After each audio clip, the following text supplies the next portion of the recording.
नमस्कार। मैं doctor Rajesh Shukla, assistant professor, government Chhattisgarh college Raipur. आज आप लोगों के लिए MA final history fourth semester section C के ऑप्शनल पेपर 1, जिसका title history of Indian national movement 1922 to 1947 है, उसकी 5वीं इकाई के अंतर्गत सुभाष चंद्र बोस और उनका भारतीय राष्ट्रीय आंदोलन में योगदान विषय पर चर्चा करने के लिए उपस्थित हुआ हूँ। तो लीजिए, आज मैं राष्ट्रीय आंदोलन चंद्र बोस के योगदान की चर्चा करना चाहूँगा। हमारी भारतीय स्वतंत्रता के लिए बहुत सारे तत्व उत्तरदायी थे। उसमें गांधी जी की अहिंसा और सत्याग्रह की नीति भी थी, तो क्रांतिकारियों का बहुत बड़ा महत्वपूर्ण योगदान भी था। बाबू सुभाष चंद्र बोस भारतीय स्वतंत्रता के बहुत अग्रणी नेता थे, बड़े नेता थे। द्वितीय विश्व युद्ध के दौरान जापान के सहयोग से उन्होंने आज़ाद हिंद फौज का गठन किया था और उन्होंने जो जय हिंद का नारा दिया था वो तत्कालीन समय में और अभी भी एक राष्ट्रीय नारे की तरह प्रयुक्त किया जाता है। उनका दूसरा प्रसिद्ध नारा तुम मुझे खून दो और मैं तुम्हें आज़ादी दूंगा भी बहुत लोकप्रिय हुआ था।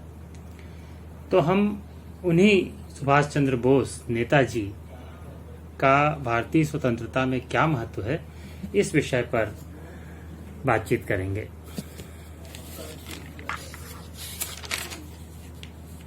सुभाष चंद्र बोस के जीवन को थोड़ा सा संक्षिप्त में हम देखना चाहेंगे।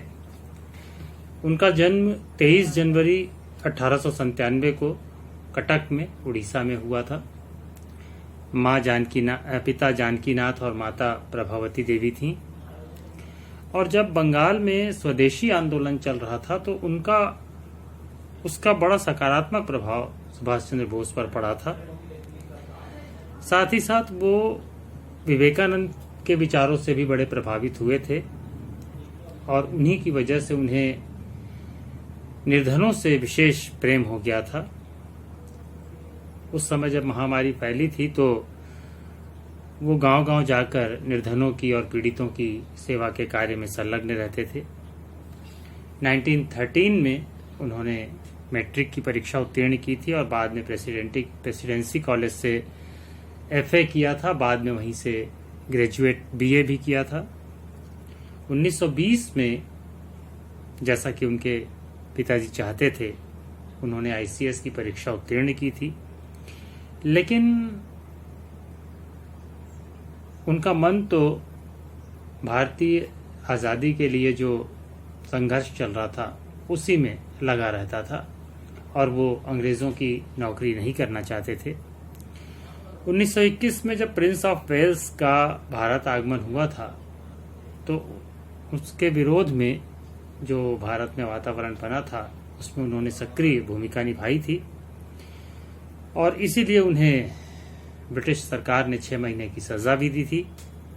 अपने पूरे जीवन में सुभाष चंद्र बोस 10 बार जेल गए और अपने जीवन के लगभग 8 साल उन्होंने कारागार में बिताए थे।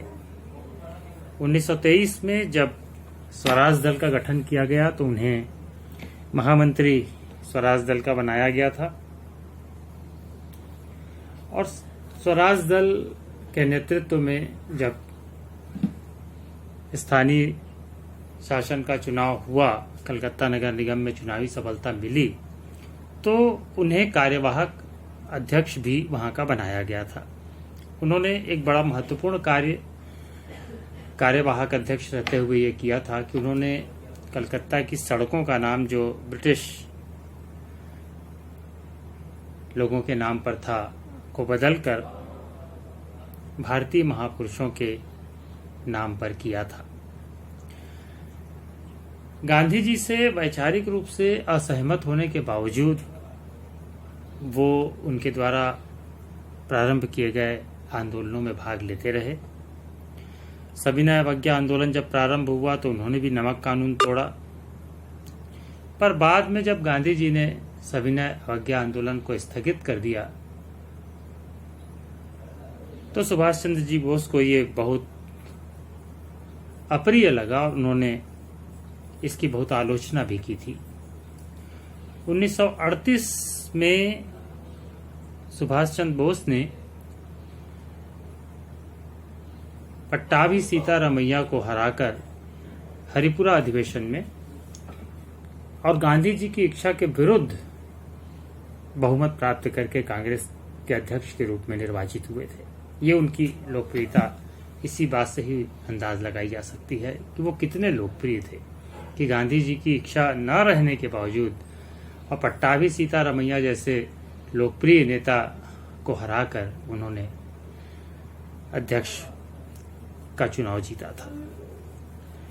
लेकिन इसके एक साल बाद गांधी जी से लगातार वैचारिक मतभेद होने की वजह से 1939 में उन्होंने कांग्रेस से इस्तीफा दे दिया और फॉरवर्ड ब्लॉक की स्थापना की।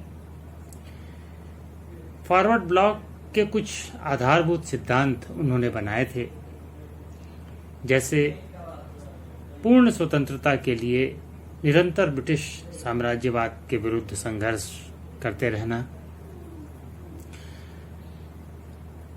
प्रत्येक भारतीय के लिए समान अधिकार दिलाना, भारत में स्वतंत्रता के पश्चात समाजवादी राज्य की स्थापना करना, भारत की आर्थिक उन्नति के लिए वहां की उत्पादन क्षमता में वृद्धि करना, धार्मिक स्वतंत्रता स्थापित करना और भाषा एवं संस्कृति की स्वतंत्रता स्थापित करना, ये इस फॉरवर्ड ब्लॉक के कुछ आधारभूत सिद्धांत थे जिन पर इन्हीं आधारों पर कार्य करके सुभाष चंद्र बोस ने आगे महती कार्य किए थे।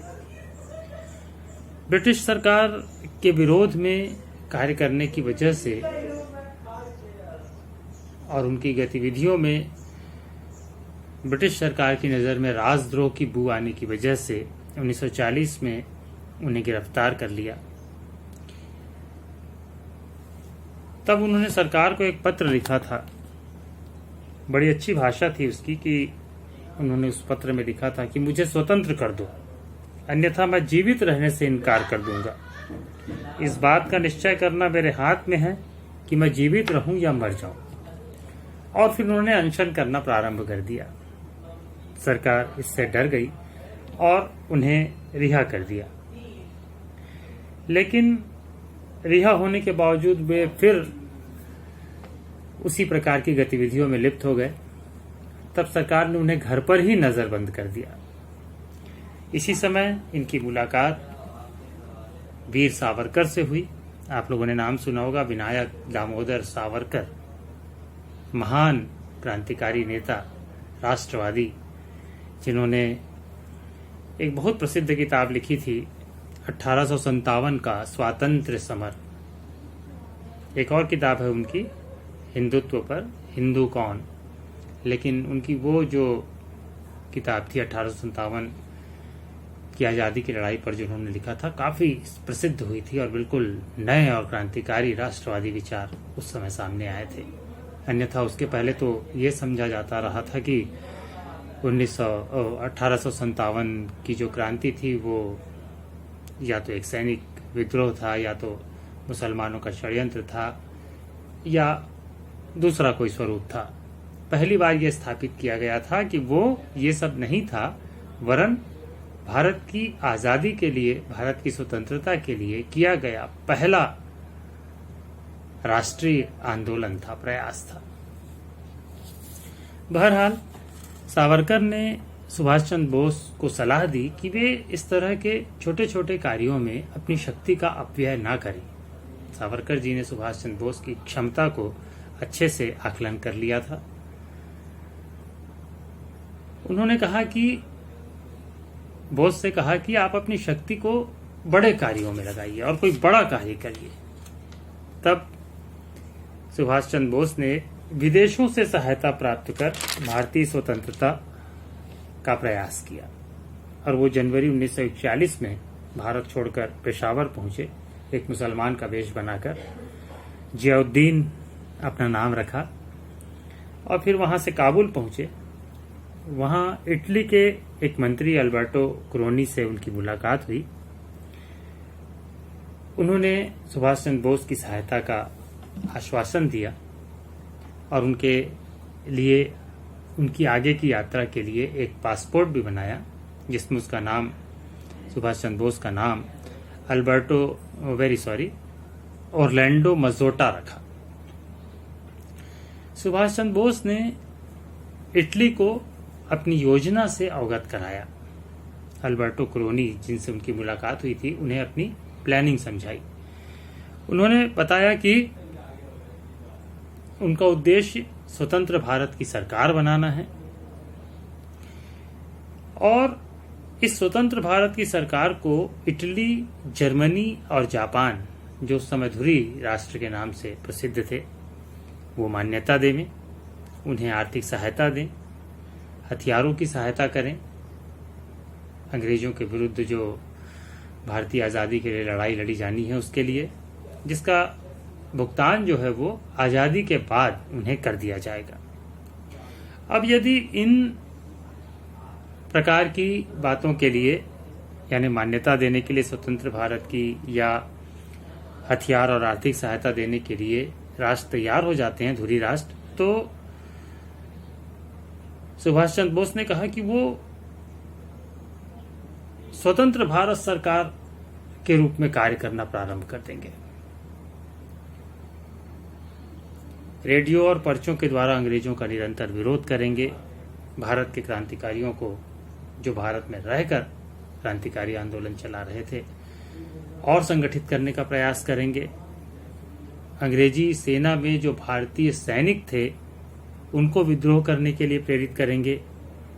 और उस समय तक सेकेंड वर्ल्ड वार स्टार्ट हो गया था, 1940 to 45 जो सेकेंड वर्ल्ड वार का टाइम पीरियड है। तो सेकेंड वर्ल्ड वार में उस समय जो मिडिल ईस्ट में अंग्रेजी सेना लड़ रही थी मित्र राष्ट्रों से, तो अंग्रेजी सेना के लिए जो रसद और हथियार भारत से जाते थे उसकी आपूर्ति को रोकने का प्रयास करेंगे और उचित समय पर भारत में हथियार पहुंचाकर क्रांति का श्री गणेश करेंगे। इटली ने सुभाष चंद्र बोस को सहायता देने का पूर्ण आश्वासन दिया। इसी समय 1941 में ही वो रूस की सहायता लेने के लिए मॉस्को भी पहुंचे, लेकिन उसी समय सेकेंड वर्ल्ड वॉर में थोड़ी सी परिस्थितियां बदली और जर्मनी ने रूस पर आक्रमण कर दिया था। तो इस तरह से रूस भी मित्र राष्ट्रों के पक्ष में हो गया था और वहां से सहायता मिलना मुश्किल हो गई थी, असंभव हो गया था। तब वो वहां से बर्लिन पहुंचे, जहां उनका भव्य स्वागत किया गया और यहीं उनकी मुलाकात अमीली शेंकेल से हुई, जो उनकी सेक्रेटरी बनने के लिए तैयार हुई और बाद में ये उनकी पत्नी भी बनी थी। इन्होंने जर्मनी में ही फ्री इंडिया सेंटर की स्थापना की, जिसके 3 प्रमुख उद्देश्य थे। पहला उद्देश्य था राष्ट्रीय आंदोलन की सूचना भारतीयों को अधिक से अधिक दी जाए, ससैन्य राष्ट्रीय आंदोलन की सूचना। दूसरा प्रमुख उद्देश्य था आजादी के लिए एक स्वतंत्र सेना का निर्माण किया जाए और तीसरा समाजार्थिक विकास के लिए एक पृथक इकाई का निर्माण किया जाए। इसकी पहली बैठक 2 नवंबर 1941 को हुई, जिसमें सुभाष चंद्र बोस को अध्यक्ष माना गया और नेताजी का नाम दिया गया और कहा गया भविष्य में इन्हें नेताजी के ही नाम से जाना और पुकारा जाएगा। जन गण मन को राष्ट्रीय गान घोषित किया गया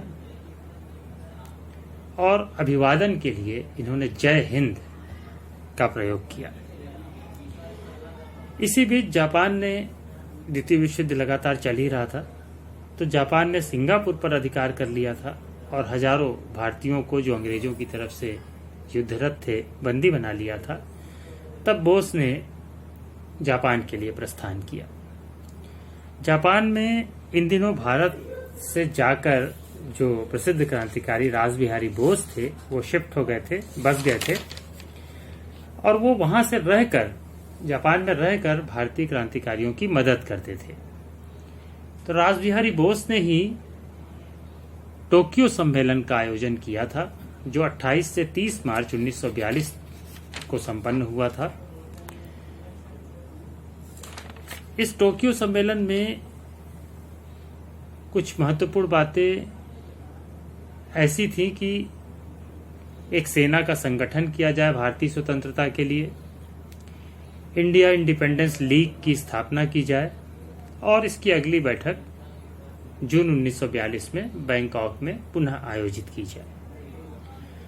तो तय का कार्यक्रम के अनुसार 1942 में इंडिया इंडिपेंडेंस लीग की बैठक या सम्मेलन बैंकॉक में हुई, और उस बैठक में एशिया के अनेक राष्ट्रों ने भाग लिया था।